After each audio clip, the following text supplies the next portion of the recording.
A 13-year-old transgender girl has broken every single record there is at her school sports day. She destroyed the competition, absolutely annihilated them. All these biological young girls are feeling awful. And to put it simply, it's just not fair. That's what everyone has said throughout Facebook comment sections and Instagram comment sections. Everyone seems to be saying the exact same thing. It's just not fair. Parents at a private school, a Catholic private school in South Australia, have voiced anger and disappointment after a transgender student broke a number of records on a recent sports day.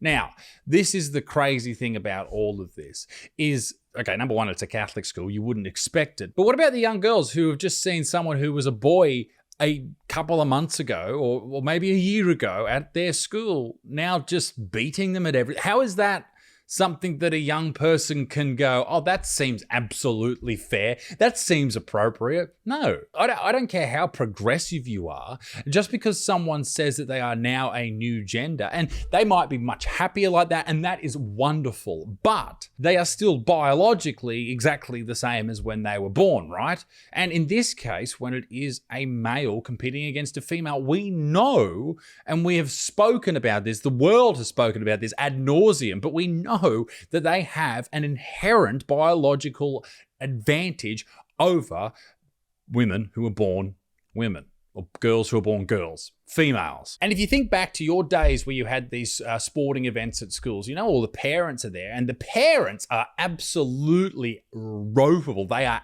angry. One of the parents had this to say, literally all day. It was all anyone was discussing. Every parent was disappointed. A lot of parents with kids competing, they felt essentially that the school was wronging their kids. In the name of fairness, they were making it completely unfair for 10 or 15 or 20 other girls. It's not fair morally, whatever way you want to look at it. And what's interesting about it is the schools seem to want to hide this. In fact, they, instead of doing what they did the year before and expressing how proud they were, and even using this statement that it's not an easy achievement to break records, which is how they published in their newsletter the year before, how extremely proud they were of their students doing this. They basically just kept this a little bit quiet. But this is the thing, the school actually can't do anything here because they are adhering to federal and state anti-discrimination laws supporting the gender diverse students, meaning you basically have to just listen to them.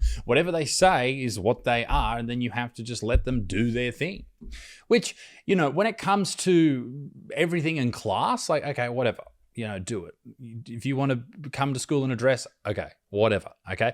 But when it comes to things like using the bathrooms that are biologically not yours, or competing in sports against the opposite sex, surely we have to say, no, that's not okay. In South Australia, young people and children must be supported to participate in events that align with their gender identity. This includes all sport run by schools, including inter-school competitions and school sport South Australia. So what does that mean when it comes to things like rugby league, or contact sports? What about if you're competing in taekwondo or anything like that? Is that the exact same? From my research, there was only one politician that had anything to say about this. That was Sarah Game from One Nation. She said that girls should be competing against other girls. Okay, that sounds absolutely crazy, you bigot Sarah. In the state that I live, New South Wales, there are conversations about banning trans kids from competing against people who are not biologically the same gender as them.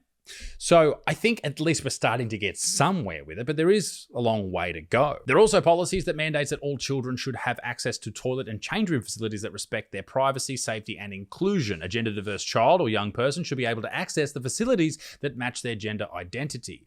That's great. Inclusion, how wonderful. But what about the privacy?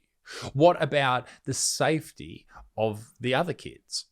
Does that not matter too? Before I go any further, ladies and gentlemen, this video is brought to you by the great people at Sheath Underwear. I'm not kidding when I say this, ladies and gentlemen. These are the most comfortable boxer briefs that I have ever worn. I'm wearing them right now. Please picture that in your mind. How disgusting. If your boxers are too loose or your briefs are too tight, then Sheath fixes that. They're made with soft, stretchy, modal fabric that is moisture wicking, antimicrobial, so you can keep the bugs out of your pants. How good. And built to keep you cool and comfortable when you're working out, when when you're running, when you're training in the heat of summer, or just when it's all stanky and sweaty. And here's the kicker, the dual pouch, ladies and gentlemen, the sheath dual pouch to keep your box and cherries, your sausage and eggs separated, okay? You gotta separate these things. It's a very important thing to do. Actually, it's extremely comfortable and I recommend you do it all the time. I even wear this underwear in the shower because I can't bear to take them off. They're that good. If you're a bit scared, you don't have to use the dual pouch. You can just wear them as regular underwear, which sometimes I do too if I'm feeling absolutely insane. Go to sheath.com right now and use the promo code Butterfield to get 20% off your order. That's sheath.com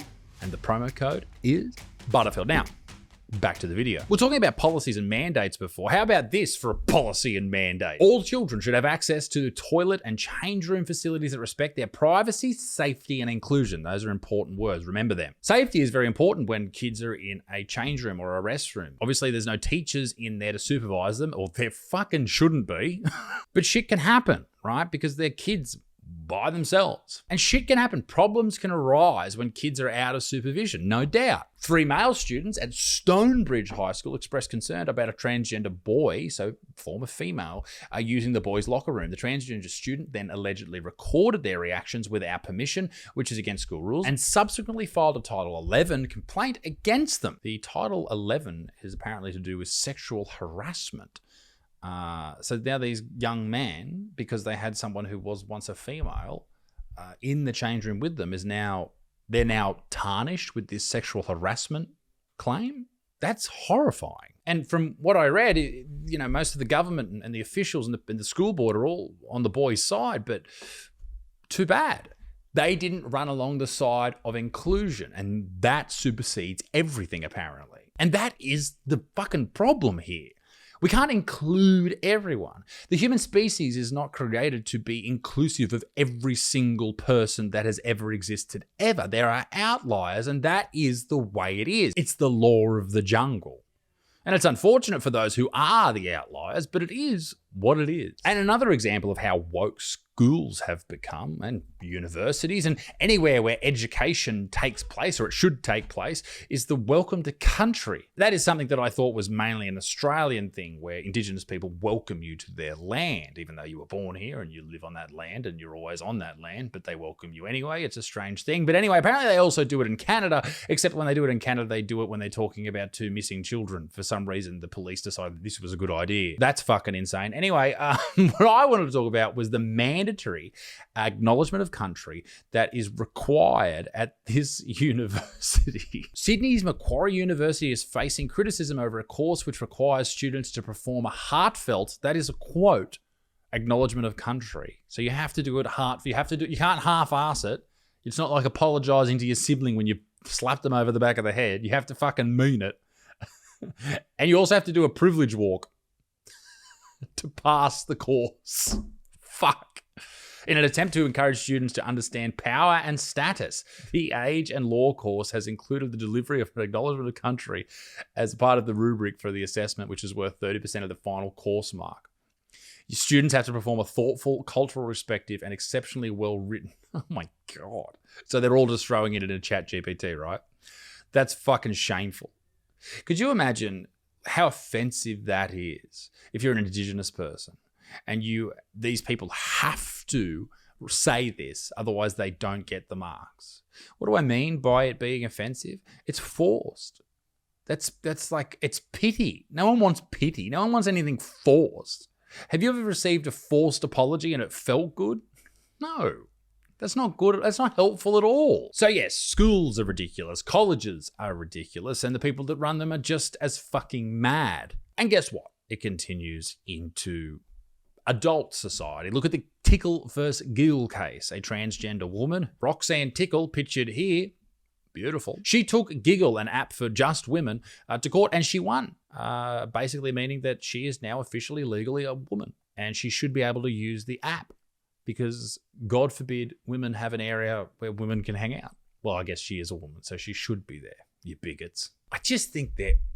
I know people make fun of people that say that we need more common sense, but we fucking need more common sense. Come on. There are enormous differences between men and women. Okay, there are enormous differences. And I'll just go back to this because you need to know this. You need to be able to use this to argue with the fucking dead shits of society that for some reason think that there is none. Okay, and here is why. This is what you can literally use to argue with anyone who says that no, trans boys or trans girls should be able to compete. Well, it's never actually trans boys. No one from female biology comes over to male biology and dominates. It never happens, and there's a reason for that because men are born stronger, bigger, all that shit. We know all that, but it goes much deeper than that. Testosterone levels, okay? Men who are born men, who then become women, who go through male puberty are much stronger. They're bigger, they have more muscle, they have bigger heads, they have bigger bones, all that type of shit, okay? That you can't lose that. That never goes away. It might dissipate a little bit. You might lose some bone density. You might lose some muscle, but it doesn't go away. Men on average have 40% more muscle mass than women.